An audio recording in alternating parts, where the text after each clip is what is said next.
Hi, I'm Jo Rowling, the writer of Harry Potter. I'd like to say a special thank you to everyone who's made this such a memorable year for Harry. I wish that I were able to visit all the bookstores and meet all the Harry Potter fans across the country, especially those of you who stayed up till midnight on July the 8th dressed up in costume, and who've written me wonderful letters. But then there would be no time to write book 5. So I hope you'll all keep reading, and I'll keep writing. Because I'm not able to visit you in person this year, we've arranged what we hope will be the next best thing to a live reading.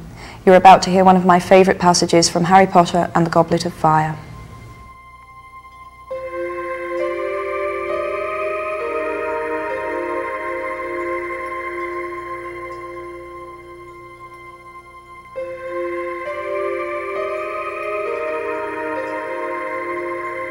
So this is the most fun I ever had writing about the Dursleys. This is when the Weasley family finally get inside number 4 Privet Drive. 5 o'clock came and then went. Uncle Vernon, perspiring slightly in his suit, opened the front door, peered up and down the street, then withdrew his head quickly. There, he snarled at Harry. "I know," said Harry. "Maybe the traffic's bad or something." 10 past 5, then 5:15. Harry was starting to feel anxious himself now. At 5:30, he heard Uncle Vernon and Aunt Petunia conversing in terse mutters in the living room. "No consideration at all. We might have had an engagement. Maybe they think they'll get invited to dinner if they're late." "Well, they most certainly won't be," said Uncle Vernon, and Harry heard him stand up and start pacing the living room. "They'll take the boy and go. There'll be no hanging around. That's if they're coming at all. Probably mistaken the day. I dare say their kind don't set much store by punctuality. Either that or they drive some tin pot car that's broken down." "Ah!" Harry jumped up. From the other side of the living room door came the sounds of the 3 Dursleys scrambling, panic-stricken across the room. Next moment, Dudley came flying into the hall, looking terrified. "What happened?" said Harry. "What's the matter?" But Dudley didn't seem able to speak. Hands still clamped over his buttocks, he waddled as fast as he could into the kitchen. Harry hurried into the living room. Loud bangings and scrapings were coming from behind the Dursleys' boarded-up fireplace, which had a fake coal fire plugged in. "What is it?" gasped Aunt Petunia, who had backed into the wall and was staring terrified towards the fire. "What is it, Vernon?" But they were left in doubt barely a second longer. Voices could be heard from inside the blocked fireplace. "Ouch! Fred, no! Go back! Go back! There's been some kind of mistake. Tell George not to— Ouch! George, no! There's no room. Go back quickly and tell Ron. Maybe Harry can hear us, Dad. Maybe he'll be able to let us out." There was a loud hammering of fists on the boards behind the electric fire. "Harry? Harry, can you hear us?" The Dursleys rounded on Harry of angry wolverines. "What is this?" growled Uncle Vernon. "What's going on?" They've tried to get here by flue powder," said Harry, fighting a mad desire to laugh. "They can travel by fire, only you've blocked the fireplace. Hang on." He approached the fireplace and called through the boards. "Mr. Weasley, can you hear me?" The hammering stopped. Somebody inside the chimney piece said, "Shh!" "Mr. Weasley, it's Harry. The fireplace has been blocked up. You won't be able to get through there." "Damn!" said Mr. Weasley's voice. "What on earth did they want to block up the fireplace for?" "They've got an electric fire," Harry explained. "Really?" said Mr. Weasley's voice excitedly. "Eclectic, you say? With a plug? Gracious, I must see that. Let's think. Ouch, Ron!" Ron's voice now joined the others. "What are we doing here? Has something gone wrong?" "Oh, no, Ron," said Fred's voice very sarcastically. "No, this is exactly where we wanted to end up." "Yeah, we're having the time of our lives here," said George, whose voice sounded muffled, as though he was squashed against the wall. "Boys, boys," said Mr. Weasley vaguely. "I'm trying to think what to do." "Yes, only way. Stand back, Harry." Harry retreated to the sofa. Uncle Vernon, however, moved forwards. "Wait a moment," he bellowed at the fire. "What exactly are you going to— Bang!" The electric fire shot across the room as the boarded-up fireplace burst outward, expelling Mr. Weasley, Fred, George and Ron in a cloud of rubble and loose chippings.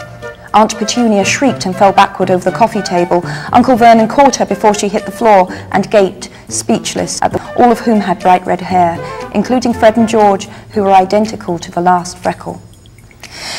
"That's better," panted Mr. Weasley, brushing dust from his long green robes and straightening his glasses. "Ah!" You must be Harry's aunt and uncle." Tall, thin and balding, he moved toward Uncle Vernon, his hand outstretched, but Uncle Vernon backed away several paces, dragging Aunt Petunia. Words utterly failed Uncle Vernon. His best suit was covered in white dust, which had settled in his hair and moustache and made him look as though he had just aged 30 years. Yes, sorry about that," said Mr. Weasley, lowering his hand and looking over his shoulder at the blasted fireplace. "It's all my fault. It just didn't occur to me that we wouldn't be able to get out at the other end. I had your fireplace connected to the flue network, you see, just for an afternoon, you know, so we could get Harry. Muggle fireplaces aren't supposed to be connected, strictly speaking, but I've got a useful contact at the flue regulation panel, and he fixed it for me. I can put it right in a jiffy, though, don't worry. I'll light a fire to send the boys back, and then I can repair your fireplace before I disapparate." Harry was ready to bet that the Dursleys hadn't understood a single word of this. They were still gaping at Mr. Weasley, thunderstruck. Aunt Petunia staggered upright again and hid behind Uncle Vernon. "Hello, Harry," said Mr. Weasley brightly. "Got your trunk ready?" "It's upstairs," said Harry, grinning back. "We'll get it," said Fred at once. Winking at Harry, he and George left the room. They knew where Harry's bedroom was, having once rescued him from it in the dead of night. Harry suspected that Fred and George were hoping for a glimpse of Dudley. They had heard a lot about him from Harry. "Well," said Mr. Weasley, swinging his arms slightly while he tried to find words to break the very nasty silence. Very nice place you've got here." As the usually spotless living room was now covered in dust and bits of brick, this remark didn't go down too well with the Dursleys. Uncle Vernon's face purpled once more, and Aunt Petunia started chewing her tongue again. However, they seemed too scared to actually say anything. Mr. Weasley was looking around. He loved everything to do with Muggles. Harry could see him itching to go and examine the television and the video recorder. "They run off electricity, do they?" he said knowledgeably. "Ah yes, I can see the plugs. I collect plugs," he added to Uncle Vernon, "and batteries. Got a very large collection of batteries. My wife thinks I'm mad, but there you are." Uncle Vernon clearly thought Mr. Weasley was mad too. He moved ever so slightly to the right, screening Aunt Petunia from view, as though he thought Mr. Weasley might suddenly run at them and attack. Dudley reappeared in the room. Harry could hear the clunk of his trunk on the stairs and knew that the sounds had scared Dudley out of the kitchen. Dudley edged along the wall, gazing at Mr. Weasley with terrified eyes, and attempted to conceal himself behind his mother and father. Unfortunately, Uncle Vernon's bulk, while sufficient to hide bony Aunt Petunia, was nowhere near enough to conceal Dudley. "Ah, this is your cousin, is it, Harry?" said Mr. Weasley, taking another brave stab at making conversation. "Yep," said Harry. "That's Dudley." He and Ron exchanged glances and then quickly looked away from each other. The temptation to burst out laughing was almost overwhelming. Dudley was still clutching his bottom as though afraid it might fall off. Mr. Weasley, however, seemed genuinely concerned at Dudley's peculiar behaviour.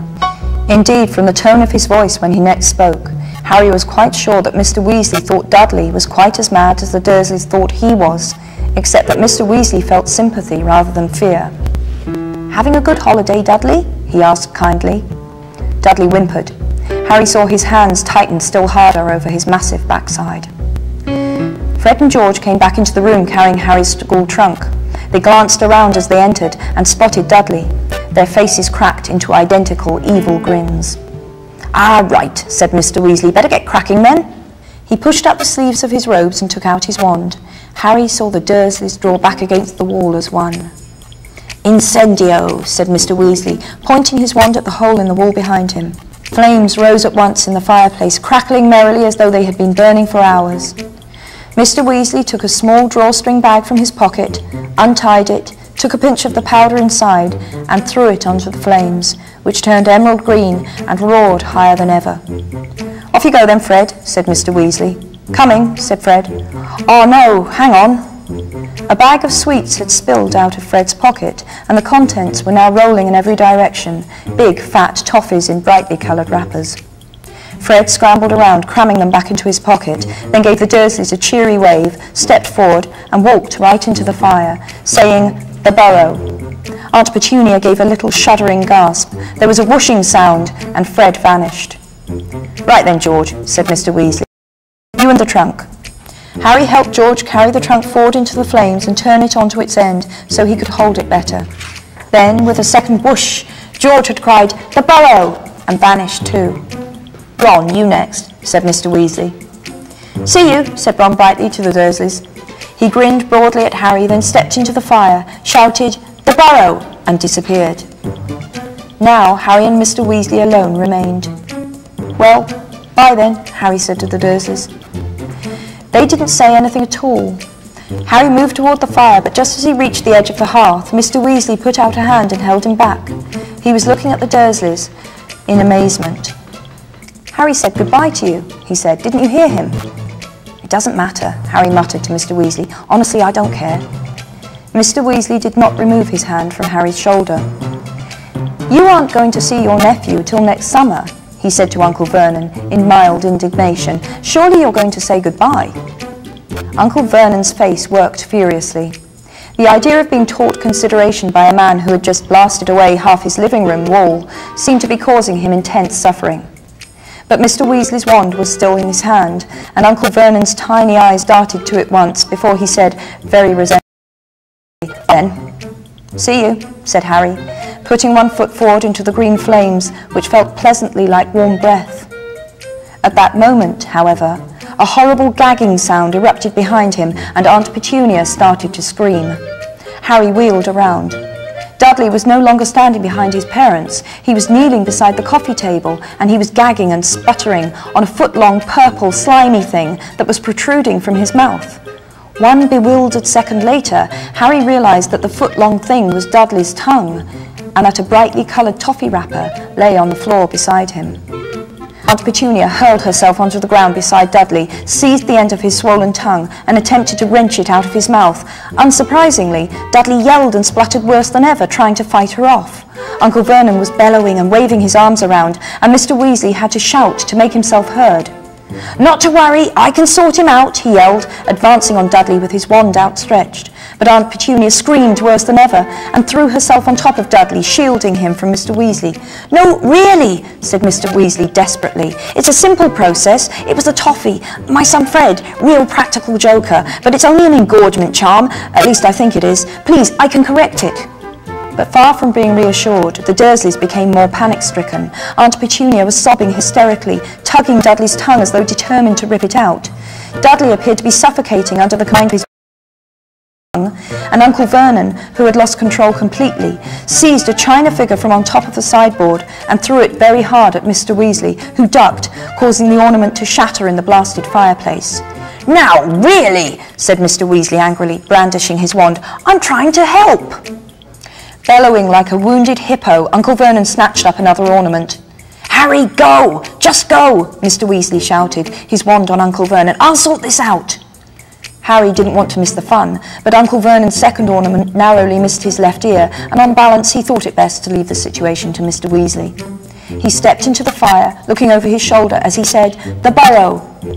His last fleeting glimpse of the living room was of Mr. Weasley blasting a third ornament out of Uncle Vernon's hand with his wand, Aunt Petunia screaming and lying on top of Dudley, and Dudley's tongue lolling around like a great slimy python.